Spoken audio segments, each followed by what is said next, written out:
हिमाचल में मेरा पहला दिन है। मेरे हृदय में जो प्रेरणाएं उठ रही हैं, वो हर हृदय तक पहुंचे। इसी भाव से मैंने चुना संपूर्ण भारत का भ्रमण, योगमय भारत यात्रा के माध्यम से। और उसमें भी सबसे पहले मैं निकल पड़ा हिमाचल की ओर। हिमाचल जिसमें एक संपूर्ण युग समाया है।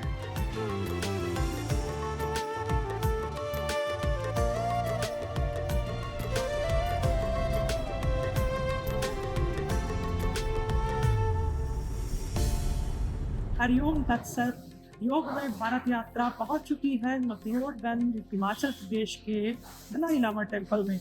और यहाँ मैं लोगों को शाकाहारी हो जाने के लिए प्रेरित कर रहा हूँ और योग आयुर्वेद की संस्कृति का प्रचार कर रहा हूँ। आओ मेरे साथ आप भी इस यात्रा का आनंद लें।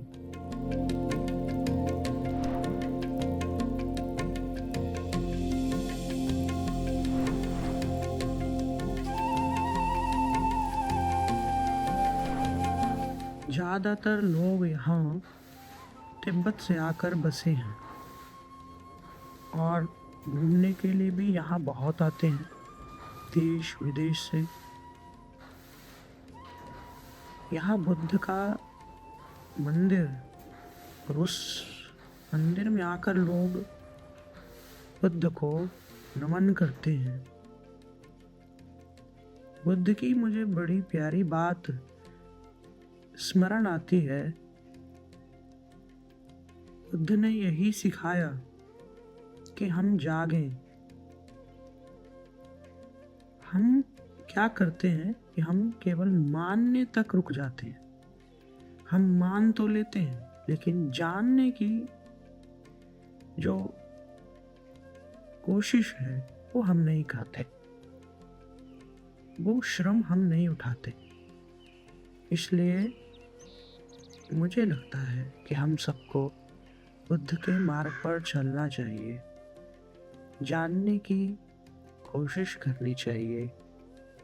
कौन है हम, क्या है हमारे जीवन का वास्तविक उद्देश्य।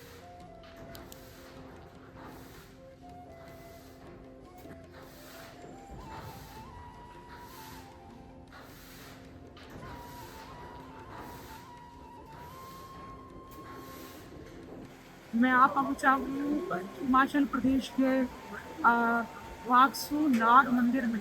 और यहाँ आकर के भगवान के दर्शन किए। उसके बाद मैं यहाँ बैठा हूँ और लोगों को प्रेरित कर रहा हूँ शाकाहारी बनने के लिए। बहुत से लोग इससे प्रेरित हो रहे हैं और मुस्कुरा कर निकल रहे हैं। कई लोग समर्थन कर रहे हैं और कई लोग इसके साथ फोटो भी खिंचवा रहे हैं। अगर एक जगह भी रोज परिवर्तन हो गया, मैं ऐसा मानता हूँ कि मेरी यात्रा सफल होगी।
पालमपुर में पहुंच गया हूँ और थोड़ी देर धूप लूँगा, विश्राम करूँगा। और संतरे जो कि धूप में बैठकर खाने से इनका विटामिन सी भी हमें जल्दी अब्जॉर्ब होता है और धूप से जो हमें गर्मी मिलती है वो सहन करने की शक्ति स्किन में ज़्यादा बढ़ जाती है। यूवी रेज कई बार होती है, उसका नुकसान नहीं होता। तो सर्दी में जो लोग धूप में बैठ के संतरे खाते हैं तो संतरे एक तो गले में खटास नहीं लगेगी, उसकी खांसी का खतरा नहीं। दूसरा जो टैनिंग होनी होती सन से वो नहीं होती। तो ये बहुत अच्छा है। एक सेंधा नमक लगा के अभी मैं थोड़ी देर बैठूंगा यहाँ और खा करके फिर मैं आगे जाऊंगा बैजनाथ धाम।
यहाँ पालमपुर में सड़क के दोनों तरफ चाय के ढेरों बागान हैं। वैसे मैं तो आयुर्वेदिक चाय पीना पसंद करता हूँ कभी कभी, लेकिन सोचा आपके घरों में कोई ना कोई चाय का प्रेमी तो ज़रूर होगा, तो क्यों ना एक झलक चाय के बागानों की आपको दिखाता चलूं।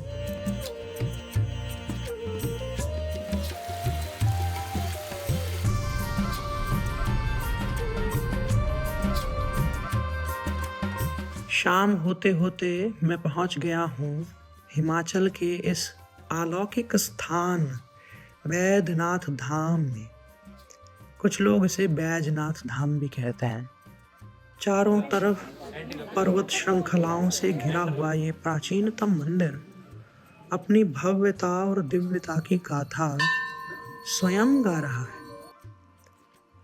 और यहाँ पर जो शिवलिंग स्थापित है उसके बारे में बड़ी प्यारी कथा मुझे यहाँ के आचार्यों ने सुनाई। मैं आपको भी सुनाता हूँ।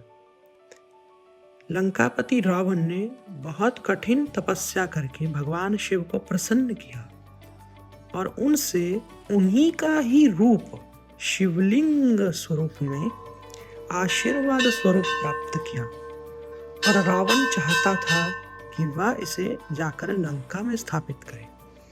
अब इसे भगवान की इच्छा कहें या भक्तों के प्रति स्नेह, भगवान ने वह शिवलिंग तो दिया, लेकिन कहा रावण इसे जहां रख दोगे ये वहीं पर स्थापित हो जाएगा। रावण उसे लेकर के जब आगे बढ़ा, रास्ते में रावण को लघु शंका हुई। उस वेग को वो आज सहन नहीं कर पा रहा था। तो जैसे तैसे शिवलिंग को किसी गडरिये के हाथ में थमा करके वह जब गया तो गडरिये को भी इस शिवलिंग का भार सहन ना हो पाया, तो उसने उसे यहीं पर रख दिया और फिर यह शिवलिंग यहीं पर सदा के लिए स्थापित हो गया। अब ये भगवान का भक्तों के प्रति स्नेह या हम सब के प्रति जो उनकी अहेतु की कृपा है, हम कुछ भी कहें, भगवान वैजनाथ या वैद्यनाथ वैद्यों के वैद्य तो है, क्योंकि जन्म मरण के जो दुख हमें जीवात्माओं को लगे हैं ये केवल महादेव ही काट सकते हैं। इसलिए महादेव को वेदनाथ कह करके हम पुकारते हैं। हर हर महादेव। हरि ओम तत्सत। बाकी सब रक्षक।